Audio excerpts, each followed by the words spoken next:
జగన్మోహన్ రెడ్డి గారు ఘంటాపదంగా చెప్తున్నప్పుడు మనం ఓడిపోతే తలెత్తుకోలేమన్న భయంతో ఈరోజు కుప్పానికి వెళ్తున్నారు తప్ప మరొకటి కాదు.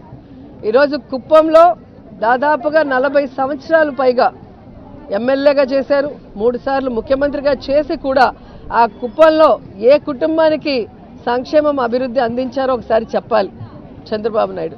ఈరోజు జగన్మోహన్ రెడ్డి గారు ప్రతి కుటుంబానికి కూడా ఈ రాష్ట్రంలో ఉన్న పేద కుటుంబాలకి ఏమిస్తున్నామో సంక్షేమాన్ని అక్కడ ప్రతి కుటుంబంలో ఎలిజిబిలిటీ ఉన్న అందరికీ కూడా పార్టీ చూడకుండా కులం చూడకుండా జగన్మోహన్ రెడ్డి గారు వెల్ఫేర్ స్కీమ్స్ ఇస్తున్నారు.